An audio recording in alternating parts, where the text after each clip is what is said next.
Retour dans le 22 minuit, toute l'actu vue du Sud. Voici les titres de ce nouveau journal. Toujours une issue trouvée au conflit à la SNCM. La CGT a décidé ce soir de lever le blocage du Callister, le navire de la mairie qui était mobilisé depuis plus d'une semaine. Les syndicats ont aussi annoncé avoir obtenu un moratoire de 4 mois, excluant dans l'immédiat un redressement judiciaire. Et alors que ce conflit perdure, la mobilisation pour 12 personnes originaires d'Afrique de l'Est à Montpellier, demandeurs d'emploi, demandeurs d'asile ou réfugiés, ils n'ont plus de toit depuis la semaine dernière. Enfin, le grand port maritime de Marseille est en travaux. La forme 10 est en cours de rénovation.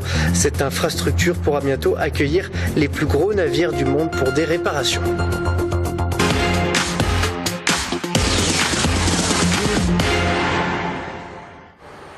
Mais tout d'abord, donc, c'est sans doute la fin du conflit à la SNCM. La CGT a décidé ce soir de lever le blocage du Callister. Le Callister, c'est ce navire de la Méridionale qui est immobilisé depuis plus d'une semaine par les grévistes de la SNCM. Les syndicats ont aussi annoncé avoir obtenu un moratoire de 4 mois, excluant dans l'immédiat un redressement judiciaire pour la compagnie. Nous sommes capacité de proposer une reprise du travail. C'est ce qu'a déclaré l'un des responsables de la CGT. Pour l'heure, rien n'est décidé du côté des marins en grève, puisque les assemblées générales auront lieu. L'assemblée générale aura lieu demain à bord du Casanova à partir de 9h et au Paglia Orba à la même heure à Ajaccio. Nous avons décidé de libérer le Callister dès ce soir pour qu'il puisse reprendre la mer et que l'activité économique reprenne du côté de la méridionale, ce qui ne préjuge en rien de ce qui sera décidé demain à la SNCM. Mais à l'heure où je vous parle, on n'a pas vu le document encore, donc je sais. On va voir. La première étape, nous, c'est le bateau. Qu'est-ce qu'on fait? Le bateau de la CMN, les CRS doivent intervenir. Qu'est-ce qu'on fait? Est-ce qu'on a besoin de s'affronter avec les CRS? Voilà, le bateau de la CMN, il est là. Est-ce qu'il a vraiment été bloqué, comme j'ai dit? Voilà, nous, après, sur le reste, demain, il y aura l'Assemblée Générale des Personnels. Le conflit CNCM n'est peut-être pas terminé. Voilà, vous l'avez compris, tout se décidera demain matin lors d'une assemblée générale des salariés qui pourrait donc lever la grève. Le Callister, lui, c'est un navire de fret qui approvisionne la Corse. Son déblocage est donc une bonne nouvelle pour les insulaires qui étaient à bout de nerfs ces derniers temps. Aujourd'hui, ils ont manifesté pour réclamer la fin de la grève. Le blocage dure depuis 15 jours, commençait sérieusement à affecter l'économie de la Corse. On parle même d'un début de pénurie pour certains produits alimentaires. Bien sûr qu'on est exaspéré. Moi, ça fait 35 ans que je bosse. Ça fait 35 ans que tous les ans, on est emmerdé par les SNCM.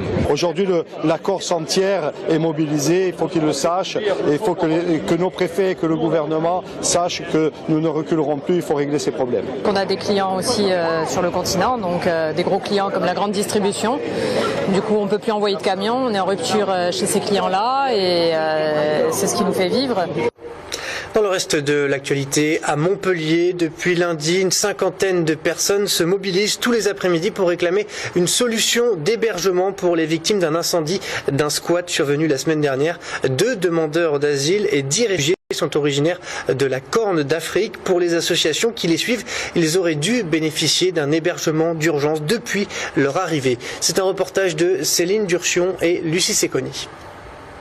On le rappelle, ce qu'on demande, un hébergement pérenne.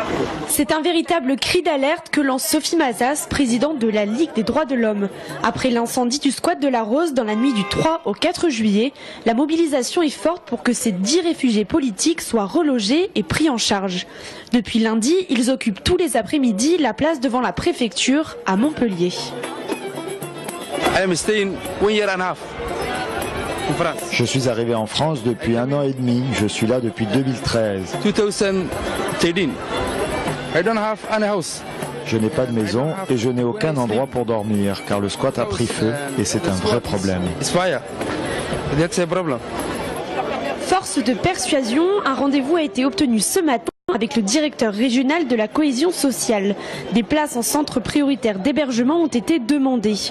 En attendant, les réfugiés politiques sont logés par le collectif Utopia dans la propriété de l'ordre des avocats. Quelqu'un qui a été reconnu réfugié, on ne peut pas le reconduire dans son pays d'origine et c'est le pays qui l'a reconnu comme réfugié qui doit le prendre en charge. Donc en fait, ils ne peuvent pas être refoulés, ils ne peuvent pas être expulsés, ce serait une violation des articles 31 à 33 de la Convention sur l'asile de 1951. Des solutions d'hébergement pourraient être trouvées dans d'autres régions. La préfecture a indiqué qu'une réponse sera donnée dans la soirée ou demain au plus tard. Voilà, et puis sachez que l'un de ses ressortissants somaliens a trouvé une solution d'hébergement. En bref, dans le procès de l'esclavagisme moderne, le tribunal correctionnel de Marseille a condamné les 6 prévenus à des peines allant de 4 ans à 7 ans de prison. Ces 6 individus d'origine bulgare et membres d'une même famille ont exploité 7 personnes en les forçant à mentir ou à se prostituer. Et puis, autre décision de justice importante à Montpellier. Cette fois, le tribunal administratif de Montpellier a condamné ce mercredi 5 des 6 pêcheurs accusés de fraude au quota de pêche au thon rouge. En 2008, ces patrons pêcheurs de Sète et d'Agde ont volontairement sous-estimé le volume des poissons pêchés pour rester en conformité avec les quotas.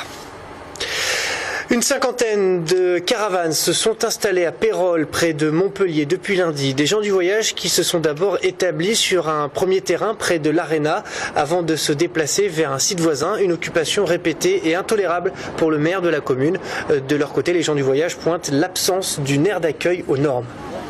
Bilan de l'opération, les propriétaires, l'ensemble des propriétaires ne font pas œuvre pour pouvoir empêcher ce genre de situation. Et nous nous retrouvons, nous, collectivités, face à ces arrivages. Et il y a des conditions de vie qui sont désastreuses, des entreprises ou des habitants qui sont totalement exaspérés. Et en plus, à leur départ, des coûts de nettoyage qui sont faramineux. On nous oblige, je dis bien on nous oblige, à faire des campements illicites.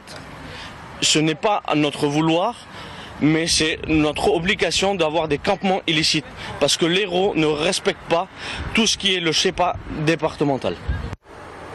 On reste à Montpellier où le maire a présenté aujourd'hui sa nouvelle directrice de cabinet. À cette occasion, Philippe Sorel a annoncé qu'il allait renforcer la sécurité à Montpellier, d'une part en investissant 1,6 million d'euros dans la vidéosurveillance, de l'autre en demandant 50 hommes supplémentaires pour la police municipale. Ils sont actuellement 126. On écoute Philippe Sorel.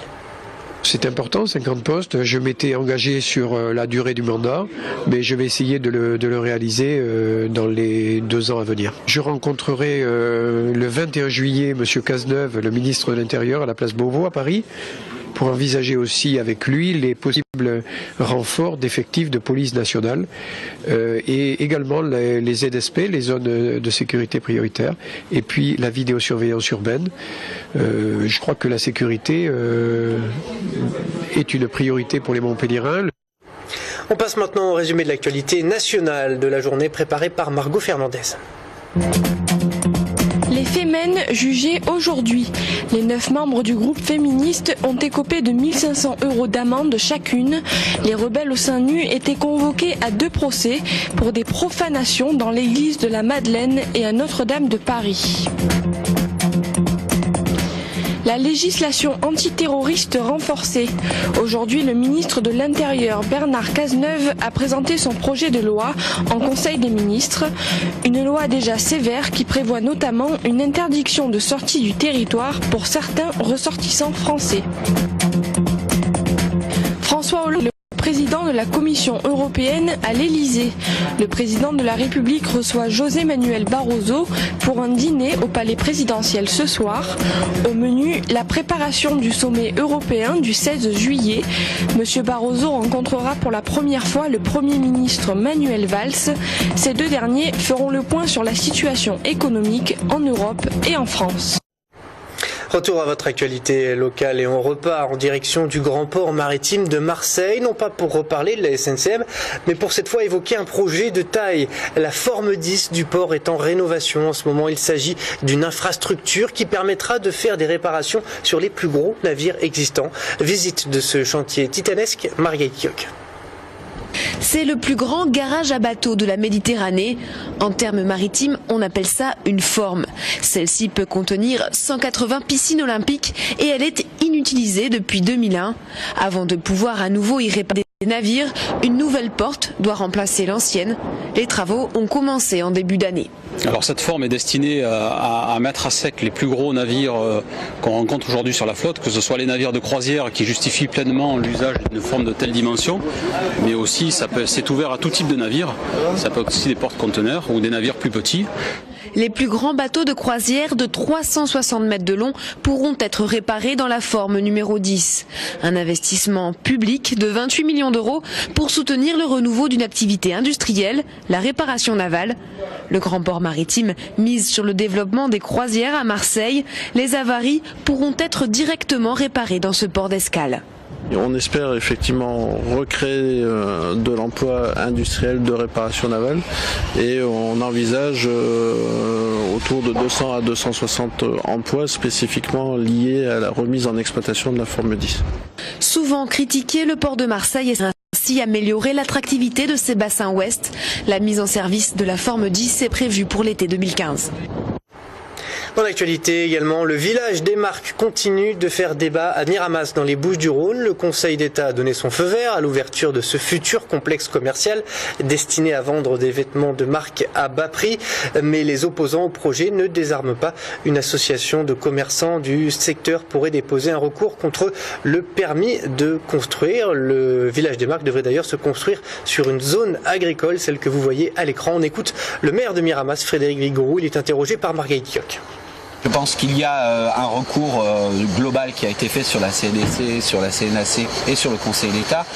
Maintenant, d'attaquer des permis de construire ou des choses comme ça, je pense que là, ça relève plus de l'acharnement et dans ces cas-là, on prendra aussi nos dispositions parce que je ne vais pas attendre 1000 ans avant de développer. Vous savez, on vit dans une période assez complexe.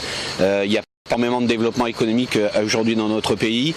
Ça fait 6 ans qu'on travaille sur ce dossier. Il est temps qu'il sorte, qu'il relance le bâtiment et travaux publics, qu'il relance l'attrait commercial et touristique du secteur.